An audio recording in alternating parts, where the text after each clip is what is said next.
मस्जिद में असेंबली करा देंगे।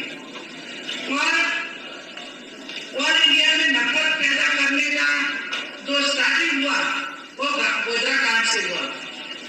आज वही इंसान देश के प्राइम मिनिस्टर हैं और वही गुजरात में आके बोलते हैं कि लोगों कांग्रेस पार्टी अगर उसका पीएम बनेंगे, उसकी सरकार बनेगी तो तुम्हारी भैंस चोरा के ले जाएगी। आपने सुना होगा। तो देश का प्रधानमंत्री भैंस चोराने की बात करते हैं।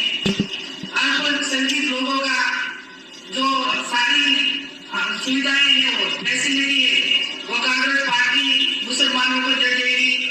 वो ऐसा प्रधानमंत्री नहीं बोल सकते, लेकिन उसका तो बोलने का तरीका आपने सुना होगा कि प्रधानमंत्री की जो लैंग्वेज है, एक क्राइम वाले नहीं बोलते, ऐसी भाषा देश के प्रधानमंत्री बोल रहे हैं।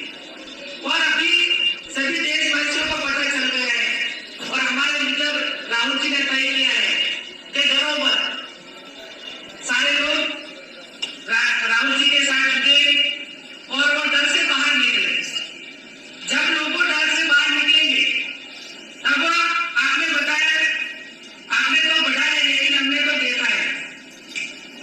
इसकी वजह से 30 सालों से गुजरात में कांग्रेस पार्टी की गवर्नमेंट नहीं बन रही है, क्योंकि वो लोगों में नफरत पैदा कर रही है। और डेवलपमेंट होना चाहिए। शिक्षा की बात हो, हेल्थ की बात हो, युवा की रोजगार की बात हो, और डेवलपमेंट के बारे में नहीं बोलते। सिर्फ हिंदू मुसलमान, हिंदू मुसलमान, हिंदू मुसलमान, हिंसा। और जहां भी हमारा जो डिस्ट्रिक्ट है नॉर्थ गुजरात, उसके बीच वाला डिस्ट्रिक्ट देश का पीएम का डिस्ट्रिक्ट है। तो अब सारे देश में आपने सभी ने बताया कि मोहम्मद ये महिला मेंबर ऑफ पार्लियामेंट बनकर गुजरात में आई। तो लोगों ने कई सालों तक सुना नफरत की राजनीति और वो थक गए और उसको हराने की शुरुआत की गुजरात में कर दी है। अब चॉइस इलेक्शन की है। आने वाले चुनाव में नरेंद्र मोदी गुजरात में घेर जाएंगे और सारी सीटें अगर सबसे ज्यादा से ज्यादा सीटें कांग्रेस पार्टी को मिलेगी। लोगों को इसके असलियत का पता चल गया है और आप जुटे रहे।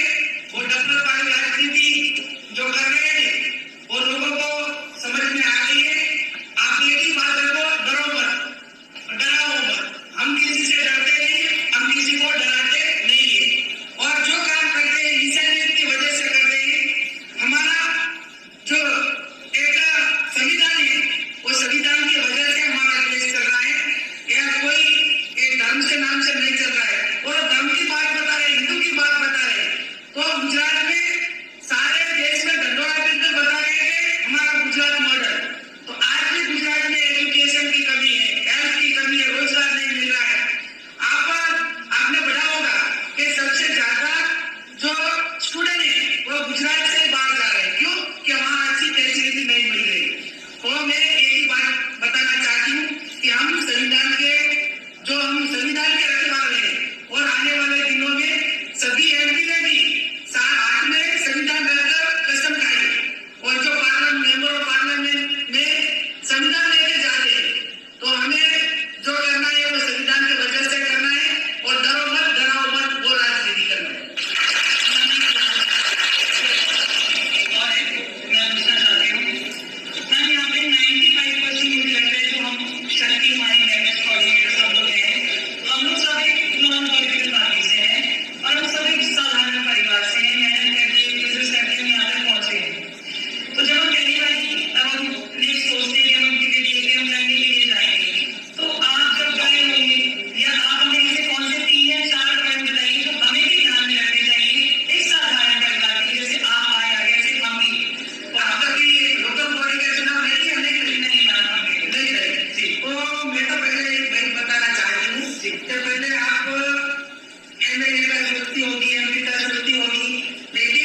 चुनाव में